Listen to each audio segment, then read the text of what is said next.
Oo, desidido na akong sagutin siya. Tiyaga niya kasi manligaw sa akin eh. Uy, mga bes, nandiyan pala kayo. Pero alam niyo na ba yung nangyari kay Oscar? Ano, Casey? Ano nangyari kay Oscar? Kahapon nga, binigyan niya pa ako ng kwintas. Kaya nga, itong singsing oh, siya rin nagbigay nito. Pinabibigay daw ng kuya niya. Hindi niya pa pala alam kung ano yung nangyari kay Oscar. Kahapon kasi, natagpuan siya nila Yayag. Wala na siyang buhay at may pumatay sa kanya. Ano ka ba naman, Casey? Huwag ka magbiro ng ganyan. Hindi magandang biro yan. Tsaka imposible ang sinasabi mo. Wala naman nakakaaway si Oscar, di ba? Ang bait-bait nga nun eh. Mga bes, totoo yung sinasabi ko. Hindi rin ako makapaniwala. Kahit tanungin niyo pa si Yayag, tsaka yung kuya niya. Napakabait ni Oscar. Hindi ko akalain na may gagawa sa kanya nun. Napakawalang puso naman ang gumawa nun kay Oscar.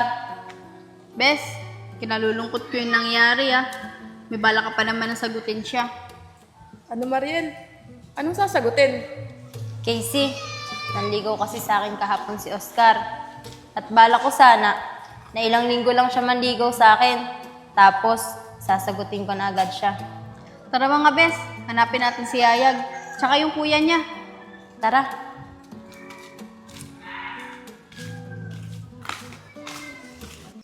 Akong anak, ikaw yung nakakatanda eh. Ay, tay! Hindi na po. Sige po. Ako na po ang magdadala sa bayan. Huwag niyo na po utusan si kuya. Para naman po mapaayos na natin itong kubo natin. Naawa po kasi ako sa'yo eh. Lalo na, pag natutuyo po yung mga pananim niyo. Pero kung may trabaho po ako sa Maynila, matutulungan ko po kayo. At mapapadalang ko po kayo ng pera. Oscar, anak, ba't mo naman ako iniwan agad? Di ba, pangarap mo, maging maayos yung kubo natin. Pati yung kuya mo, hanggang ngayon, di pa rin umuwi. Asa na ba kayong mga anak?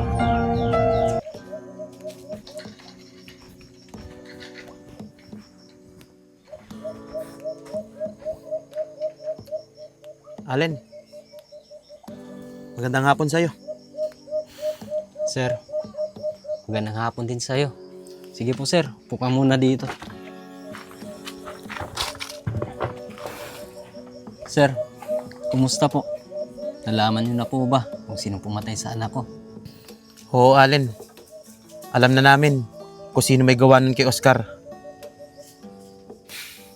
Huwag ka mabibigla ah. Si Apong, yung kuya niya. Siya ang pumatay kay Oscar. Sarili niyang kapatid, pinatay niya. Ano sir?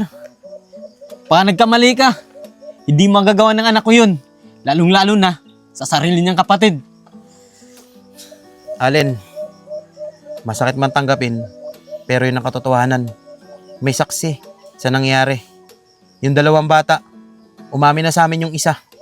At nakita raw nila na ang kaaway ng anak mo ay si Apong at walang ibang gagawa nun kundi siya. Alam mo naman, di ba? Ang mga bata, hindi nagsisinungaling yan. Pero Allen, may tatanong nga ako sa'yo. Baka naman nag-aaway yung dalawa o kaya may pinagtatalunan sila. May napapansin ka ba? Sir, minsan kasi nakikita ko silang nag-aaway. Di ko rin naman nakalain mahantong sa ganito.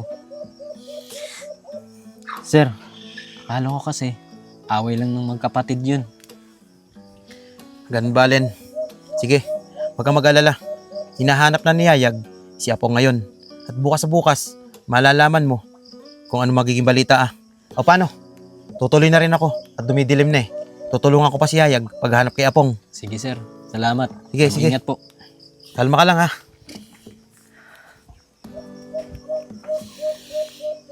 Apong, napakasalbahe mo.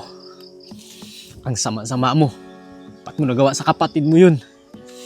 Simula ngayon, kakalimutan na kita. Itatakwil na kita bilang isang anak.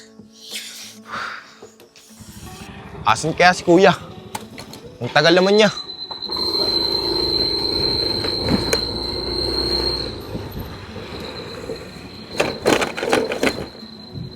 Oh, Yayag, anong balita? Nakita mo na ba si Apong? Hindi pa nga kuya eh.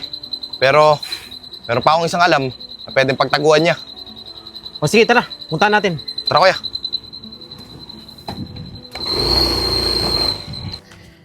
Yayag, sigurado ka ba na nandito si Apong? Napakadilim dito. Oo kuya, nandito yun. Dahil dati, dito lang kami pupunta pag may mga problema kami. Saglit lang kuya.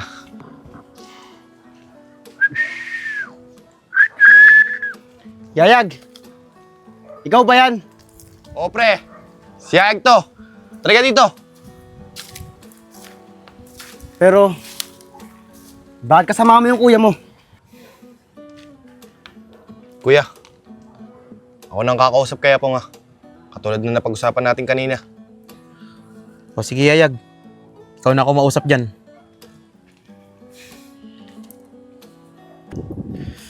O pre, ano naman sasabihin mo sa akin? Pre, huwag ka na magsinungaling. Alam na namin ni Kuya ang lahat. May nakakita sa ginawa mo. Pre, bakit mo nagawa yun? Sarili mong kapatid, pinatay mo. Hindi ka ba natakot sa ginawa mo? Pre, kaya ko lang naman nagawa yun. Nadala ako ng inggit at selos. Pati atensyon ni tatay, puro siya na lang. Pati yung pinakamamahal kong si Mariel, gusto niya pang agawin. Pero, dapat, di mo ginawa yun. Dahil di solusyon, ang pagpatay, lalong-lalo na sa sarili mong kapatid. Pre, di ba ang sabi mo sa akin, hindi mo ako uhulihin. Magkaibigan tayo, di ba? At hindi mo ako papabayaan. Pre, iba na kasi ang sitwasyon ngayon eh. May ginawa kang kasalanan. Kaya dapat, pagbayaran mo sa batas yun. Yayag, tama na yan. Tara na, bitbitin mo na yan para mapagbayaran na niya ang mga kasalanan niya. Kaya pre, sumama ka na sa amin na maayos. Tara. Kuya, tumakbo! Apong, tigil!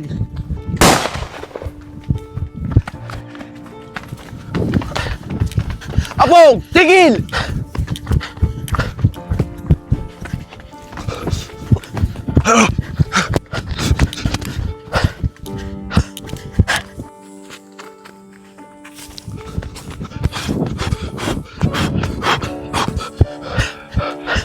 Kuya! Saglit lang!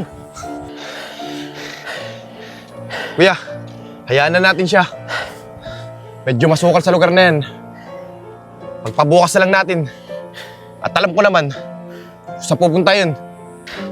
Sigurado ka ba, Yayag? Na alam mo kung saan pupuntahin si Apong? Oo kuya, baka nakakalimutan mo. Magkababata kami nun. At sabay kami lumaki. Kaya alam ko kung saan pupunta yun. Paano kuya? Tara na. Masyadong delikado dito sa lugar na to eh. Baka mapapano pa tayo. O sige, Yayag. Bukas na lang ha. Tara kuya. Tara. Hanapin natin siya bukas.